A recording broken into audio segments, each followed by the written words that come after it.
How's it going, guys? Going well. All right, guys, we'll open this up for Coach Houston to make a statement, and we'll go to questions after that. Coach? Okay, finished day 6 today. Second day in full pads, and starting with yesterday, with full pads being incorporated in. A lot of competition segments in practice. Yesterday had a couple, and then today had a few more. And so now you've incorporated in live contact into everything you're doing. And so certainly that changes a lot of the dynamics. And, you see a lot of players that are really, really good in helmets, and you start incorporating in contact and it changes.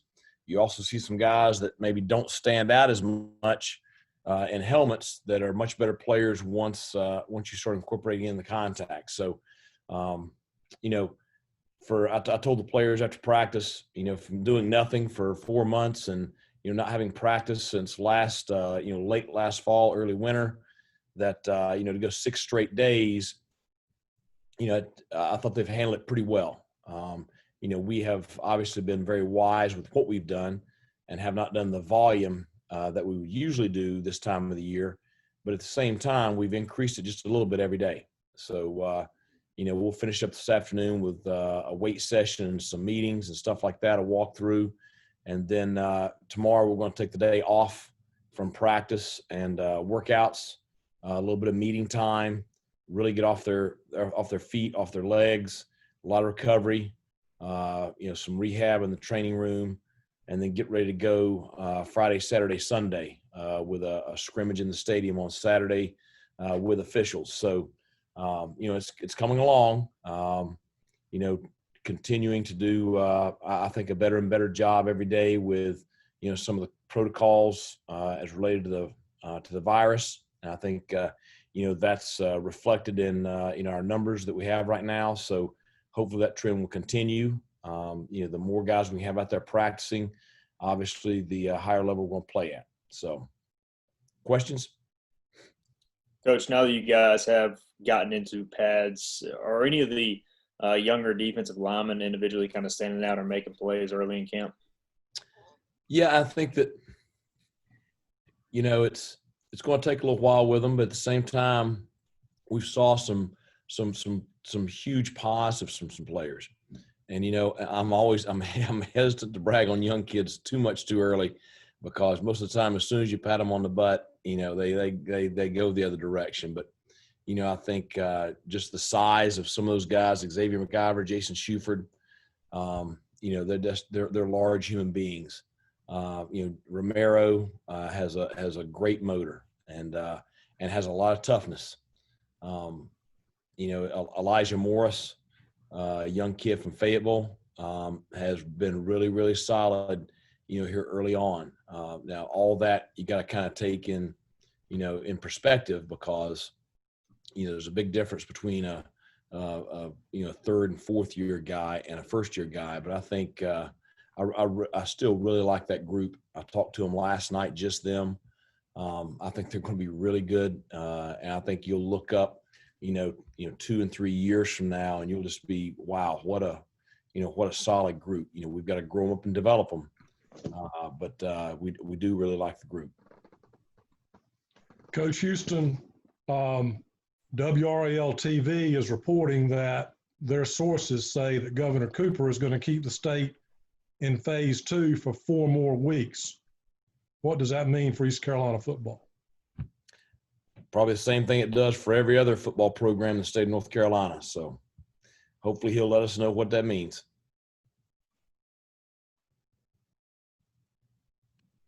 Can you scrimmage on Saturday in those circumstances?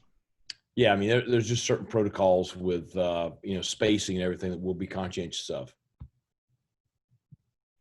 I was going to ask you about scrimmages. You touched on it earlier. Usually in preseason, there's a scrimmage on Saturdays, and those are obviously really important. What does that look like now as far as a scrimmage? I mean, will Saturday be pretty normal for y'all, or you still have to follow guidelines and different type of procedures? Well, we'll have to follow protocols. I've got the grounds crew setting up the fields, very similar to what they will be during the regular season. So the players box will be from the 10 to the 10, so which will allow a lot of spacing on the sidelines. All the kids are wearing the Gator masks, while they're in pads. So anytime they've got their helmet off, they'll have a mask on. It's with this just everything operationally, we've just got to be conscientious of making sure we've got good spacing anytime that the guys are out of the drill. How is Aaron Ramseur progressing back from that injury he suffered last year? Has he been able to practice at all so far? Yeah, I'll tell you what, he's something else. We're obviously being smart, bringing him along. And, we had him in a red jersey, which means no contact. And then, you look up one day and the offensive guys are like, Coach, he's hitting us and he's got a red jersey on.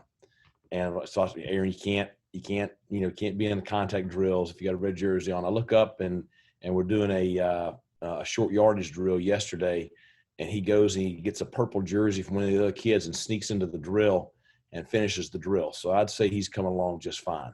I say that just because it's kind of humorous to us. He's cautious at times, and then at other times he just wants to go play. But as far as him running around, him moving, he looks really, really good. He's like anybody else with an injury like that. He's just got to get confidence in it. Structurally, he's fine. The medical bunch, they've been pleased with what he's been able to do rehab wise. So I think he's coming along well, and I expect him to play. Hey, Coach, I want to ask you, I think you talked about receivers a few days ago, but I want to ask you about the running back group. You've obviously got some experience there and, coming off injury as well. What have you made out of that group? And I know, again, it's very early on, but you do have a lot of youth there. Yeah, but a lot of competition. I mean, I think you look at the room as a whole, there's a lot of competition going on there. Very pleased with the young backs, Keaton Mitchell and Raji Harris. They've been, very solid every day. Certainly, Mooney and Penix and Hayden all have experience, some of them a little bit more than others. I think they're all different, but they all give us something, a little bit different in the run game and in the pass game. But been very pleased with them. Trace Christian's competing. Got a couple of other guys, but, a room that was very, very thin last year all of a sudden has a tremendous amount of depth. Coach, how important is it for the first stringers and your standouts that are going to be starting when September, October gets here in that first scrimmage? Will they see a lot of action because they didn't have spring football? Yeah, everybody's going to see a lot of action. We're going to try to get everybody a lot of reps. I don't know who the first stringers are right now, so we're gonna let them all go out there and get in the middle of it. And I think that's something they need. I don't care who they are. They need that setting, that contact, gameplay. It's so vital because there's just been so much time off for all of them, and just getting that chemistry, working together. All those things are so important, and you cannot simulate that.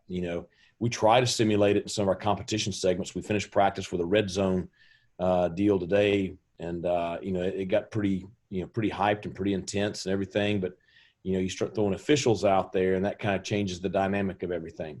So Saturday's important. Coach, to go along off that though, obviously with the pandemic and just the way your football team is, you've mentioned wanting to get guys a lot of reps and that sort of thing. But when you consider what might happen in terms of possible positive cases or guys missing time because they're in quarantine, how do you go about approaching that as a staff? Because I'm sure it's very difficult to make sure reps are spread out and you're getting all those guys all that experience. Well, you just and we've been through a lot of scenarios already with contact tracing and things where, we've had a lot of lineups we've had to shuffle around. On the offensive line, for the most part, everybody's got to learn every position because, week in and week out, you could have 2 or 3 guys out. And really that's that way across the board at receiver, in the secondary. So we're double training a lot of guys. We're trying to be at least 3 deep with guys that know what they're doing. It's just you're going to have to approach things like that if you have any hopes of playing. Otherwise, you're going to look up and see a ton of games canceled. Coach, going back to the D-line real quick, how has Freshwater looked with him being cleared to play this year? He's been one that's been in and out of practice a little bit. Nothing, nothing that he's done. When he's been in there, he's done some really good things. But it's, we're struggling with that. Everybody in the country is just keeping guys in practice with this contact tracing stuff. Coach, this week, players opting out has become, on a bigger national sense, more of maybe a trend or a thing. You said recently all your guys are all in and excited. What is that dynamic like as a coach? Are you paying attention much to what else is going on or at other schools and worried all that influences anything? Or what's that balance with guys being all in versus guys saying, no, I'm good type of thing? Well, I don't know the dynamics at any other school. The only thing I know is our dynamics here. I care about our young men tremendously. I want them to be safe. I want them to, have confidence in the things that we're doing. I think sometimes there's frustration with just how strict and conservative the protocols are, but those parameters are in place to protect the players. I think the players here know that they always have a conduit. A place that they can voice, coming to me at any time about anything. I'm constantly in dialogue with those guys, with our leadership council, and I really push them to, be direct, be honest, always, voicing how you feel about things. We try to do that also. But at the end of the day, each and every one of them has to make those decisions about what they want to do. From everything that I've gotten from them, they're dead set they want to play football. I think the biggest thing that's been frustrating to them is just, wanting some clarity on, we're playing this day at this time. We're definitely playing. There's no muddy water or, that's the stuff that gets frustrating. Is just, needing something definitive as far as, when we're playing, how we're doing things. And just, clearing that stuff up. I think that's the biggest thing the kids want. Coach, you mentioned speaking on the dynamics of other teams, but how about the dynamics in other conferences? I mean, obviously, you've already lost a couple of games to the pandemic this season with the SEC's decision and the MEAC's, but how about the way the American Conference is handling things? How does that sit with you guys? Well, we had a call today. The presidents and ADs had a call this morning. We had a call as coaches at lunchtime today. So I think we're all on the same page. We understand, we're going to retain our conference schedule, and then our non-conference schedule will be whatever each school can put together. So we feel good about having 10 games right now. Whether we add any to that or not, will remain to be seen. I think there's a lot of stuff that's going to shake out in the next couple of weeks. With some other leagues and stuff like that. But, I think, the 10 games that we have right now is going to be very competitive as far as the schedule goes.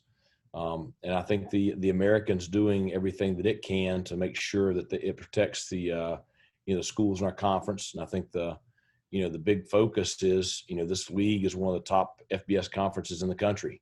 And I think that the commissioner and everyone they're trying to do what they can to ensure that we stay at that high competitive level and stay relevant with the other Power 5 conferences. Is there anything that changes protocol-wise when school and classes start back on Monday? Well, I think testing still continues just like we're doing now. Every single player, coach, and support staff member is tested every single week. The big thing for me is just going to be stressing to the players, especially going into this weekend, that, and we talked about it today, that we've got to protect each other. We've got to protect our season. And that means that, there may be some things that we can't do that we normally would do, whether it be going out to a party, going out downtown, but also, being conscientious of distancing and wearing a mask when we go to class. A lot of our guys are going to have online classes, but there are some that will have classes in person. And anytime you have an in-person class, I think it's important for us, even more so than anybody else, because, we have we have the season at stake to, wear a mask, keep our distance, be conscientious of any interactions we have with any other member of the student body. And that's going to be very, very foreign. It's foreign to me when I go to the grocery store.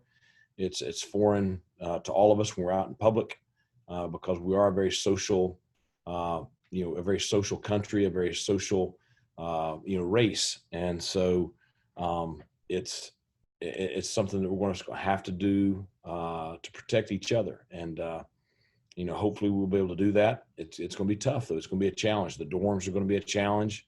Classes are going to be a challenge. Campus is going to be a challenge. So hopefully we can navigate that successfully and navigate it well.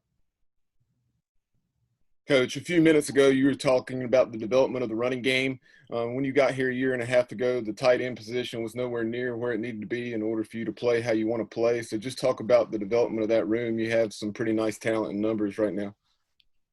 Yeah, we have 3 guys that I think are very solid. Zach Byrd, came along last year, and, really expect a lot from him this year. Jeremy Lewis, everybody knows him, local guy, South Central High School, really pushed through some stuff last year, had a lot of nagging injuries, but still played. He's had a really strong start to preseason camp. And then Shane Calhoun, the freshman out of Florida, I've been pleasantly surprised with him both as a receiver and a blocker here early in camp. I think he's still got a lot of growth that needs to happen, but he's a big body, big hands, powerful athlete, and has a chance to be a solid guy for us.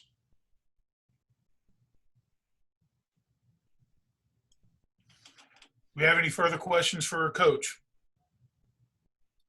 Okay, Coach Houston, thank you very much. All right, guys. Thanks a lot. Take care. Talk to you soon. Hope to see you soon. Thank you, Coach.